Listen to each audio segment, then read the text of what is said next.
안녕하십니까, 반갑습니다. 예, 진시황TV의 진시황입니다.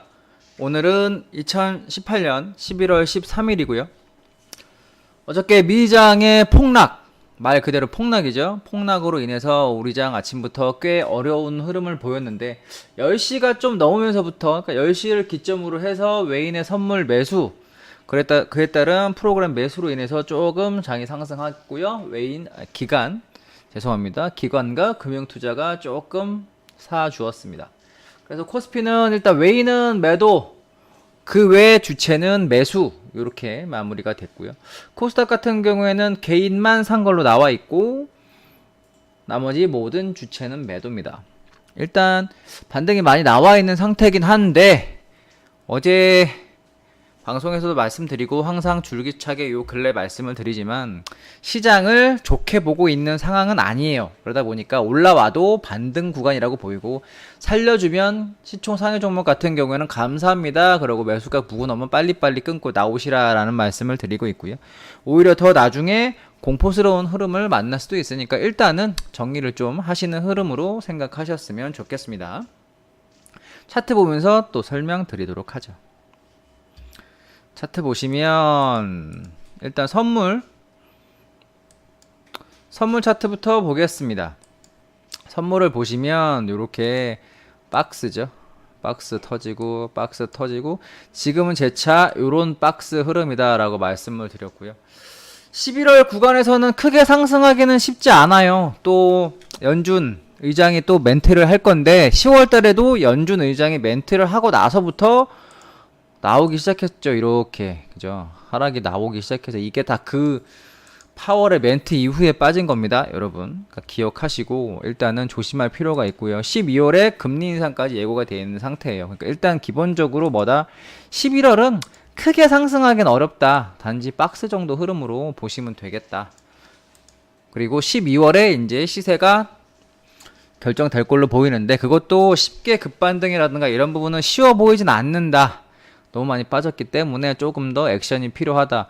큰 그림으로 세계 형님들께서, 외인 형님들께서 큰 그림을 그려서 3천까지 땡긴 다음에 다시 폭락을 시킨다던가 이런 시나리오를 짜기에도 3천은 너무 큰 그림입니다. 그러니까 한 2,400, 300 정도까지 가면 많이 가는 걸로 보이니까 큰 그림을 아무리 그려봐도 그 정도밖에는 현재는 보이지 않네요. 그러니까 여러분들도 그 정도까지만 생각을 하셨으면 좋겠고요. 코스피 볼게요. 코스피입니다. 코스피는 지금 딱, 그쵸? 지난번에 여기에 고점에 저항 맞고 떨어져 있는 상태고, 역시 지지는 요 박스 상태에서, 그래서 당분간 박스인 걸로 보인다.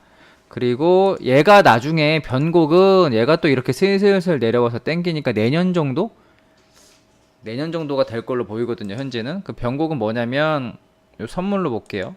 선물로 보면 변곡은 뭐냐면 요 자리, 그쵸? 122평을 저항을 깔끔하게 계속 맞아주는 자리가 있어요. 62평이나 120평이나, 그죠? 그럼 그 다음에 285를 가거나 290대에서 이 핑크선이 내려와가지고 그 자리까지, 아니면 시간이 걸려서 기간 조정만 이렇게 길게 한다면 여기처럼 반등 없이 횡보하다가 이렇게 여기서 밑에서 만날 수도 있고, 조금 더 땡겨준다면 올라가서 한다면 285 정도까지도 가능성은 있는데, 현재 수급으로 봤을 땐 땡겨줘서 저기까지 올라가서 만나는 것보다는 오히려 옆으로 기다가 만날 가능성이 훨씬 더 높다. 선물 차트가 훨씬 더 예뻐서 말씀드렸고요. 종지 기준으로 봤을 때는 2200입니다. 현재 무조건 가장 큰 저항은. 종합지수 기준으로 봤을 때는 현재 2200이 가장 큰 저항이고요.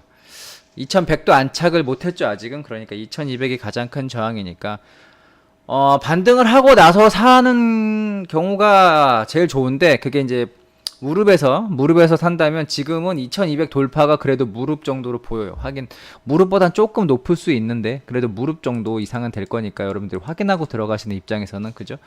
크게 보면 박스로 보이고, 이 박스나 이 박스 아직 밑에 박스도 못 넘었고 위에 2150도 못 넘은 상황. 쉽게 매수로 강력하게 홀딩하세요, 베팅하세요 라고 할 수 있는 상황은 아니고, 항상 말씀드리지만 저는 파생 전문가도 했었습니다. 파생 전문가도 했었고 지금도 하고 있고 그러기 때문에 말씀을 드리지만, 이미 이건 뭐다? 거꾸로 놓고 보시라 그랬죠. 항상 거꾸로 놓고 보면은 120에서 지지 나오고 12평에 지지 나오고 전고에 22평에 같이 지지 나와 있는 어떤 상태, 세력주가 올라가고 있는 상태예요. 그죠? 그러니까 잘 보세요. 그죠? 어디서 꺾일지 아직 몰라요. 그러니까 행보 박스가 이게 깨지면 그나마 이 지지선이 깨져서 내려온다 그러면 이제 아 추세가 좀 꺾이는구나 그렇게 생각하시겠죠. 그럼 그 다음에 어디? 예, 만나는 자리가 62평 부근이 된다면 여기서도 매수를 잡을 수 있는 그런 자리가 되잖아요. 그죠? 그럼 반대로 돌려보면 그런 자리들이 다 저항이 되는 자리라고요. 딱 보시면 그렇죠? 그러니까 2200이 현재로서는 엄청나게 머릿속에 이렇게 머리 위를 꾹꾹꾹 누르고 있는 그런 자리니까 쉽게 넘어가긴 어렵고 불행히도 미장이 혹시나 반등이 나오더라도 우리 장은 12월에 미국 금리 인상 여파를 또 온몸으로 두들겨 맞을 가능성이 높습니다. 그러다 보니까 2200이 생각보다 쉽게 넘어가진 않을 걸로 보이니까 그렇게 참고하시면 되겠고요.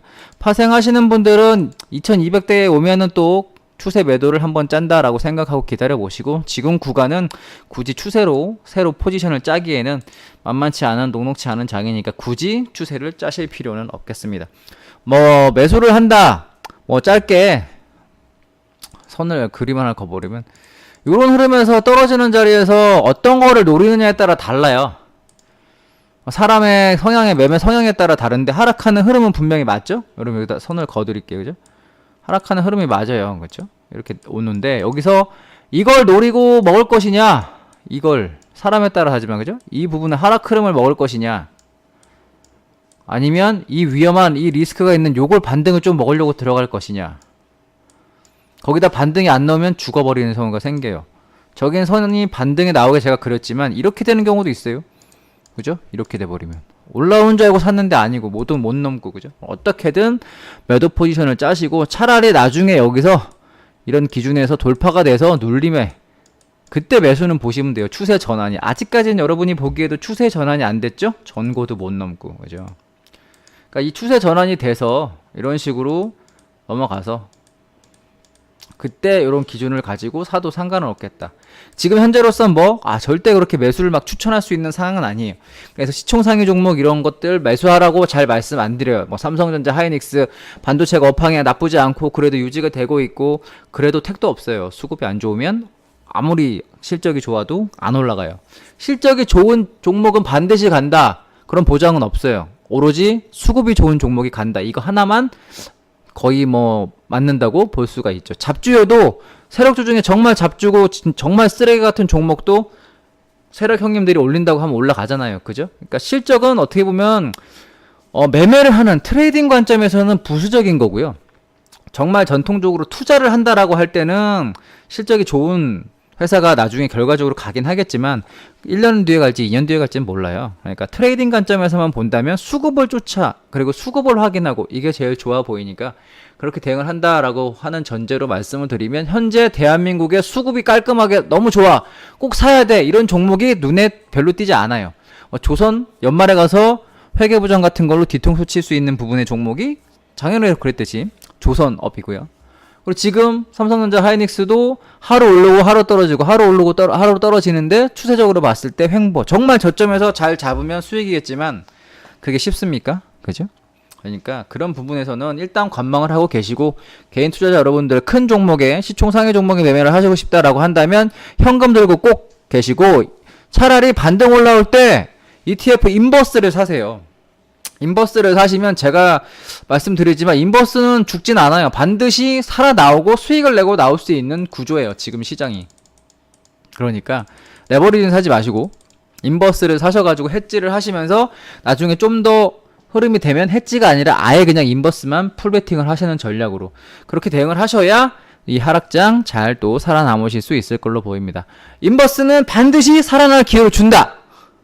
이번 장에 대한 시황이니까 그렇게 참고하시면 되겠고요. 다음 코스닥 볼게요. 코스닥도 그죠? 반등이 나왔었으나 하락, 그리고 제약 바이오 무너지면서 지금 700도 이탈한 상태. 650은 어제 지켜야 된다고 했는데 650은 오늘 딱 지켰네요. 근데 당분간은 제약 바이오 결정이 이제 내일 나게 되면 조금 지켜봐야 되겠지만 요 부분이 중요합니다. 요 부분 700 돌파. 근데 전체적으로 봤을 때 녹록하지 않겠다. 그쵸? 그렇게 보시면 될 것 같고요. 다음입니다. S&P인데 S&P 500도 어저께 그쵸? 장대봉이 꽂히고 쌍봉 맞고 떨어져 있는 상태입니다. 쌍봉 맞고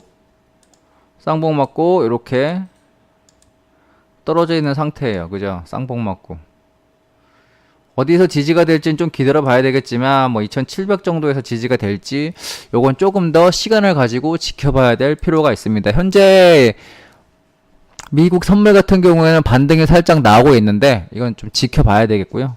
일단 전반적으로 봤을 땐 그렇게 녹록한 흐름은 아니에요. 주봉을 한번 볼게요. 주봉을 보면 이제 슬슬 뭔가 다시 여기처럼 이상한 냄새가 나기 시작했어요. 그죠?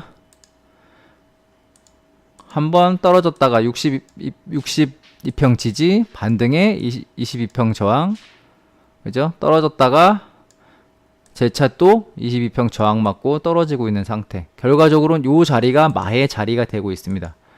그 자리 선 한번 거볼까요?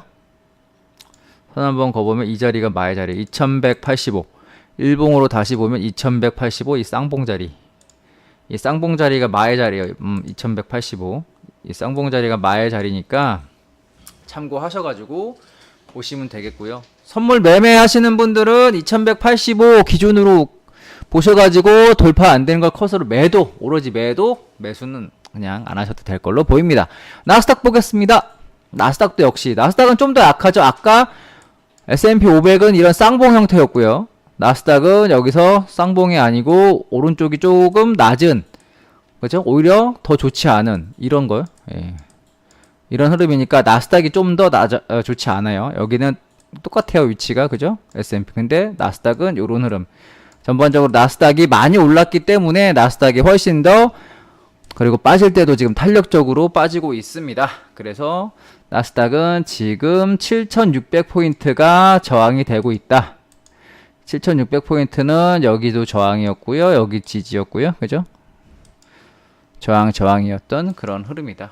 나스닥도 반등에 무조건 매도 포지션을 짜야 됩니다. 7600. 이거는 선물은 아니고 그냥 업종 차트인데 요 기준으로 7600이 안 넘으면 무조건 매도 포지션 매수하지 마시고, 다우입니다. 다우가 제일 강해요. 어떻게 보면 지난번 하락보다는 더 올라갔잖아요. 그죠? 이렇게 다시 그면 S&P는 똑같은, 그리고 나스닥은 오른쪽이 낮은, 다우는 오른쪽이 더 높은, 그죠? 이런 흐름이에요. 산 모양으로 보면 두 개가 동일선상, 하나가 왼쪽이 높고 이번 고점이 더 낮고 이번 고점이 더 높은. 그래서 현재로서는 다우 흐름이 제일 좋긴 합니다. 하지만 그래도 전반적으로 봤을 때 해피해, 좋다고 해서 아주 해피한 흐름은 아니고 단지 뭐 하락이 조금 약하다일 뿐입니다. 그렇죠? 업종 자체가 전통적인 가치 종목들, 그런 종목들이 많기 때문에 그런 거니까 참고로 하시기 바라겠고요. 시장이 만만치 않습니다. 그리고 하루하루 참 변동성이 커요. 그러니까 잘 가는 쪽으로 잘 따라다니시고요. 어디가 지지라인이겠구나. 일단은 첫째, 큰 대세 흐름부터 말씀드리면 하락.